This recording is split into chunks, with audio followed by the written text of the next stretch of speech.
But your flag decal won't get you into heaven anymore. They're already overcrowded from your dirty little war. Now Jesus don't like killing, no matter what the reason's for. And your flag decal won't get you into heaven anymore.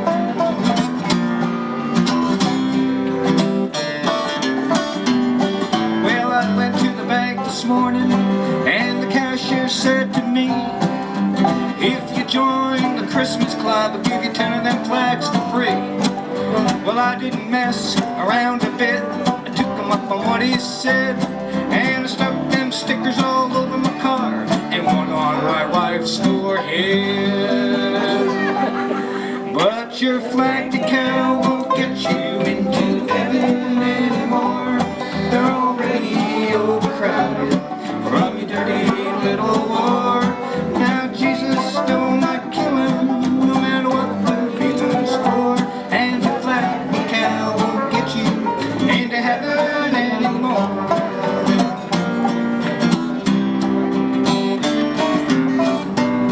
Well, I got my window shield so filled with flags I couldn't see, so I ran the car upside a curb right into a tree. By the time they got a doctor down, I was already dead. And I never understand why the man standing at the pearly gates said, oh, your flag decal won't get you into heaven anymore. We're already overcrowded from your dirty little war. Now Jesus don't like killing, no matter what the reason's for. And your flag decal won't get you into heaven anymore.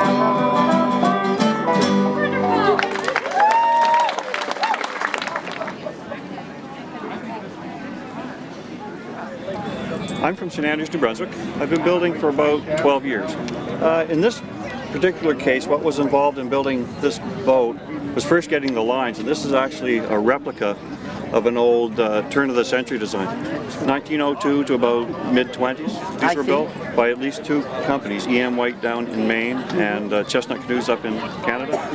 So we actually took the lines off of the Chestnut version and built our own mold, which is slightly bigger, and just started from there. Built new mold, new patterns, and came up with our own version of the boat. This is a wood plank boat which is sheathed in epoxy glass and painted with two-part primers and linear polyurethane paints. So it's basically a wooden hull sheathed in epoxy. It's a two-layered hull. There's actually you can see the inner hull comes up about here, and the outer hull is built outside it, which forms an air chamber, which is called a sponson, and that's why they were called the invisible sponson canoe. Ah, how many people does this canoe hold?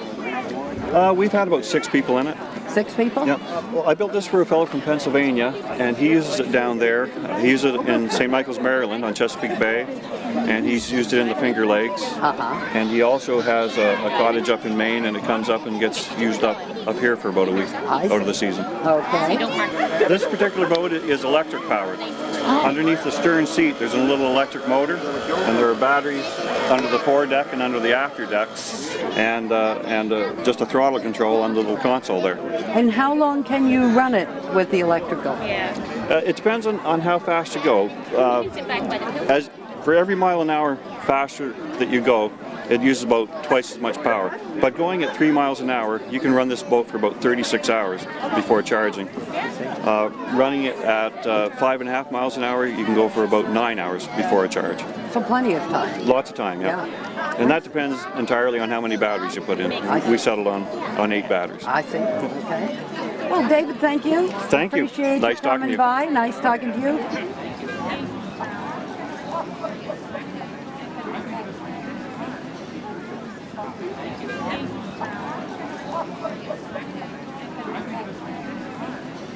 Your name? Hi, my name is Martha Chessie. We live in southern Maine in the town of Shapley, down inland from Wells Beach, about 18 miles inland from Wells. Been making about 20 years now. All different shapes and sizes of reed baskets. These are made of reed and doing the Adirondack style, which is a potbelly styled basket. And this is my second year in the fair, and it's just a wonderful, wonderful place to come.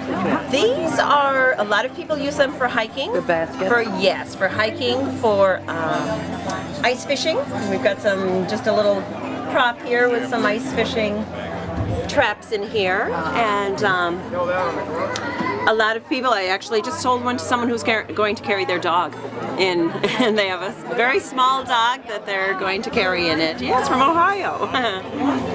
I have been making baskets for about 20 years now. Started through adult ed programs, which I teach in Southern Maine now through adult ed programs, and so about 20 years. It was one craft that definitely stuck with me and enjoy doing. I'm doing a demonstration of one of the larger pack baskets, and there is a different size reed that you need, and it is soaked in. I have a bucket of water over here, and it's a matter of setting up your base, measuring well, and then starting your sides. And I'm tried to bow this out a little bit to make the potbelly effect on the front, and at this point I'm bringing it in using a bit of colored reed. There's this is a dyed reed with grit dye, and excuse me, this is a smoked reed. This does come, but I have to dye the colored reed and make it up to a certain point and put a rim on it, and yes, go from there. Yes, the baskets will last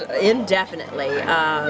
It's a good idea a couple times a year to spritz your baskets. I do stain all of my baskets with an oil-based stain, and a couple times a year it's a good idea to spritz them or mist them. I even take mine out and hose them right down. It's a good idea to put some moisture back into your baskets, because it is a porous material, and they need a little bit of moisture in there. Every now. Yes. Excellent. Sure. Well, I thank you very much. Well, I appreciate it. Thank you.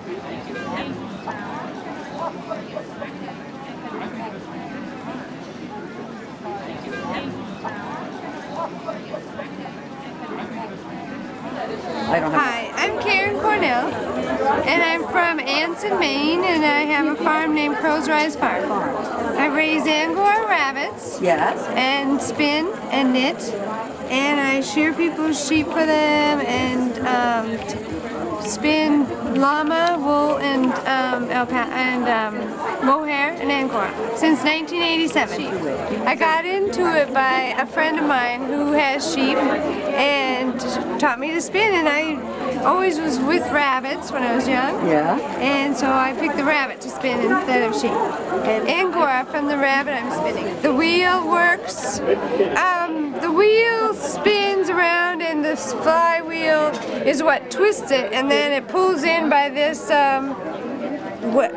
like drag, and it pulls in, and then I take the two pieces, ply them together so I have one yarn, I see. and then I can knit it, then I wash it, and then I knit it. I see. Okay. Yep, and I can spin it right from the rabbit. I don't shear the rabbits, I wait until they naturally shed, and they shed every 3 months. I see. And so you collect the wool? Collect the The fiber. fur from them? I see. Yep, it's a fur. I designed this as a Sharpei, and this one is wool, llama, and alpaca, and Angora with the wool. And I make lots of things that are blended, or lots of things that are just natural Angora. It's very comfortable. Got your free arms, but it's just as warm, almost as warm as a sweater. This is an English Angora, and I raised all the Angoras. This one's only 2 months old, and it's a female. And they're a very docile, friendly bunny. As you can see, I can hold her and she doesn't jump around. I hold her for 2 hours at a time to comb them. They need to be combed quite often, once a week or so, and they shed every 3 months. And this is a little kitty bonnet I make, and it's all Angora for children. Well, I make them for adults too. And it's very soft. Angora is the second softest fiber there is. It's also 7 times warmer than wool. Even though it's very light and soft, it's very durable. Wash by hand. Yeah.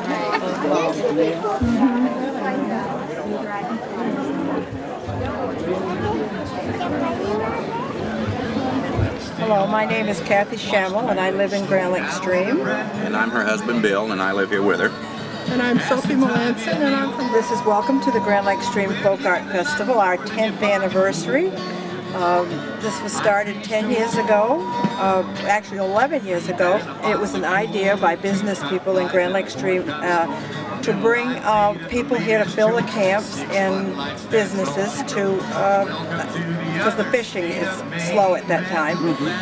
And it's an alternative to the sportsman thing, is to bring something here. And I am a folk artist myself and travel around, and so they asked me to be involved as far as, because I knew a lot about the artist viewpoint of it. We started this in 1994 by just having a group meeting around the table at the community building, the Chamber of Commerce at the time, and some businessmen and local people, and this is what came up, is to have a festival.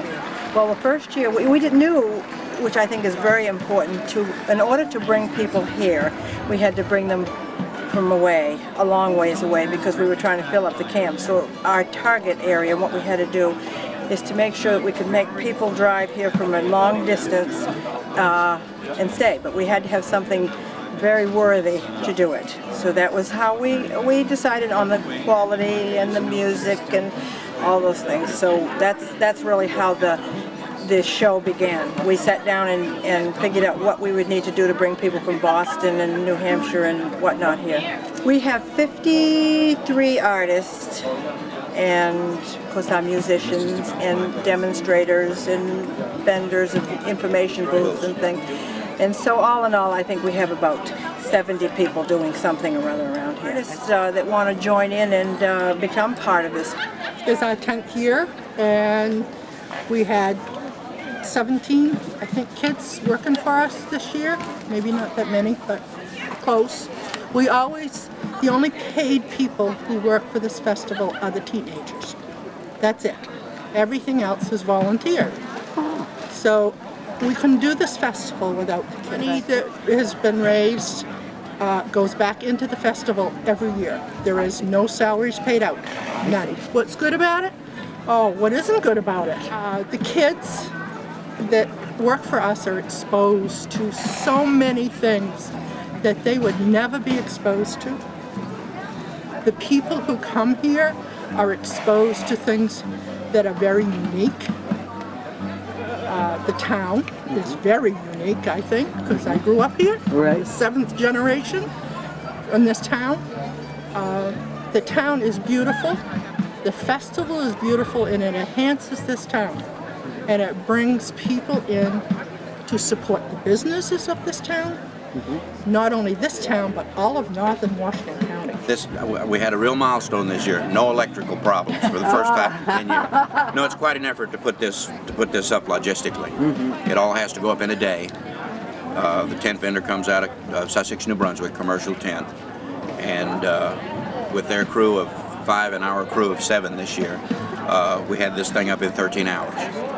And Sunday night, or to this afternoon at 5 o'clock, they'll show up and we'll take it down, and it'll be gone by about midnight. Really? So there's a labor-intensive effort that goes into it, and that's what I take care of. Okay, we sure hope that that everybody in Maine and New England makes sure that they get their reservations made now for next year's festival, which is the July 30th and 31st, I think, but I better not say that. It's the last full weekend, and the festival will be full of beautiful color and art and music and dance and food, and it's just a stupendous weekend, rain or shine, because we have tents. It doesn't matter what the weather is. We're all set. But please plan on coming and get your reservations now, because they book up fast, and we can guarantee that it'll be a wonderful experience. Visually, music, everything. All your senses will be overloaded. Promise. Okay. Thank you, and be sure to see us on Channel 11, Down East TV.